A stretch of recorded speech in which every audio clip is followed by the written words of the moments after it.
Bonjour et bienvenue sur votre chaîne YouTube Comme un Phénix qui parle de techniques alternatives pour aller mieux. Aujourd'hui, on va parler des pierres parce que je me suis rendu compte qu'il y a beaucoup de gens qui ne savent pas vraiment comment les choisir, comment les utiliser et surtout comment ça fonctionne. Alors en fait, les cristaux, les pierres ont des fréquences très variées chacune en fonction de leur couleur, de leur taille, de leurs origines, de leur forme. Elle dégage des vibrations. Ces vibrations nous aident à nous connecter, à nous ressourcer. Il n'y a pas que les pierres d'ailleurs. Vous pouvez aussi utiliser des huiles essentielles, vous pouvez utiliser la nature. On a vraiment une multitude de choses extraordinaires sur cette terre qui nous permettent de nous ressourcer, de monter notre taux vibratoire. Les pierres, en ce qui les concerne, donc en fonction, bon par exemple là on a le cristal de quartz, donc c'est un cristal rose pâle. Alors celui-là, il va nous calmer avec ses vibrations, surtout en amour, il va nous apaiser. On a l'améthyste, une pierre violette comme ça, qui est assez répandue, qui va nous permettre de nous couper de nos addictions, l'alcool, la drogue, la cigarette. Elle est aussi très bien pour les insomnies, pour régulariser le sommeil. Vous avez la labradorite, qui est au niveau spirituel très forte, ainsi que le cristal de roche. Ce sont des pierres qui vibrent pour nous protéger, pour nous élever. Le cristal de roche va être vraiment super pendant vos méditations. Il va vous permettre de partir un peu plus vite. La cornaline, pour les cycles menstruels, pour tout ce qui concerne le ventre, les problèmes féminins, la nourriture. Voilà pour ne citer que. La forme aussi peut être très importante. Regardez ce cristal des roches avec une pointe. Vous pouvez mettre des pointes comme ça dans votre chambre. Ça va ramener toute la bonne énergie au centre de votre chambre et là donc où se trouve votre lit. Alors après, en ce qui concerne leur forme, c'est vrai que là on a une belle pierre qui est brute. Donc forcément elle n'est pas travaillée, donc elle va dégager plus d'énergie, ce qui est logique. Alors que cette petite citrine en forme de cœur a été travaillée par l'homme. Donc forcément, l'homme l'a touchée, l'a travaillée, l'a un petit peu agressée. Donc il va y avoir un peu moins d'énergie.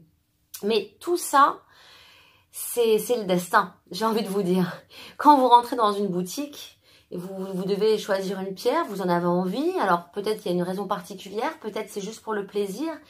Écoutez votre intuition, écoutez votre instinct. Vous êtes on est les meilleurs pour ça, pour choisir ce qui est bon pour nous. Donc, concentrez-vous et allez vers la pierre qui vous convient. Vous pouvez aussi avoir des conseils dans les livres, chez les thérapeutes. Alors, vous voyez, les livres, il y en a des milliards, tout comme il y a des milliards de personnes sur Terre. Personne n'est identique. Et donc, c'est ce qui nous permet ce grand choix de pierres. La pierre verte que vous voyez ici, normalement, elle s'utilise, c'est une pierre de cœur, puisque c'est le chakra du cœur qui a la couleur verte.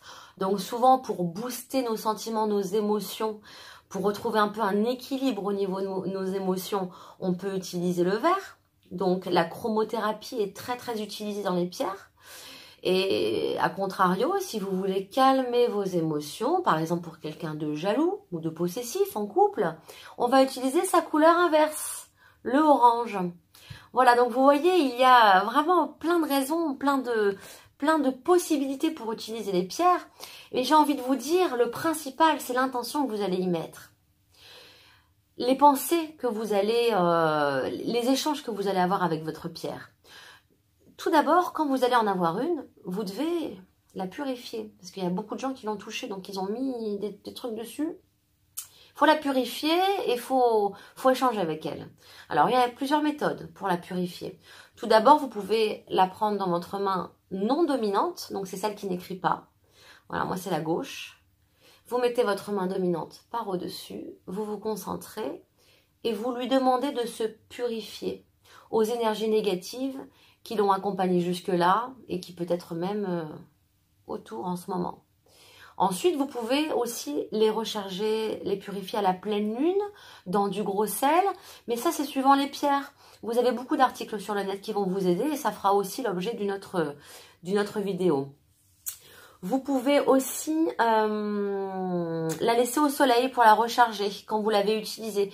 Par exemple, si vous mettez une tourmaline noire autour du cou pour vous protéger des mauvaises ondes au travail ou d'un groupe d'amis, ou voilà, si vous vous sentez un peu agressé, vous mettez une tourmaline noire et il va falloir la recharger régulièrement. Vous le verrez de toute façon, elle sera un peu moins brillante, elle va vous sembler fatiguée. Alors, comment donc comment les utiliser? Donc sur vous, en bague, en bracelet, autour du cou. Vous pouvez aussi les mettre chez vous. Par exemple, moi, ma belle labradorite, regardez comme c'est beau. Ça, c'est un bouclier contre les mauvaises ondes. Moi, je la laisse dans mon entrée, mais je peux aussi la mettre dans un bureau. Voilà, je peux mettre un quartz rose aussi sur mon bureau pour me permettre d'avoir plus de créativité. Aussi, la cornaline est très bien pour ça. Vous pouvez aussi les utiliser en élixir. Alors, c'est une technique assez bizarre, mais moi, j'y crois, je ne l'ai jamais essayé. Vous mettez une pierre dans un verre d'eau. Vous chargez donc la bonne énergie de la pierre donc dans l'eau. Et ensuite, vous buvez l'eau. Voilà. Donc, je répète, je n'ai jamais testé cette technique. Donc, en résumé, les pierres, ça nous fait du bien. Elles ont que des bonnes vibrations et des bonnes énergies quand on les utilise correctement. Donc, les purifier, les recharger. L'intention et votre volonté avec votre cœur va tout faire. Quelle que soit sa couleur, quelle que soit sa forme, si vous êtes attiré par une pierre, achetez-la et ça peut faire des miracles. Voilà, j'espère que ça vous a plu, que ça vous a appris vraiment des choses et que vous allez pouvoir vous lancer dans la lithothérapie à votre échelle, à votre rythme. Likez ma vidéo, partagez-la, ça m'encouragera à en faire davantage. Surtout, n'hésitez pas à poser des questions et même à lancer un sujet pour la prochaine vidéo. Je vous souhaite une excellente journée et prenez soin de vous.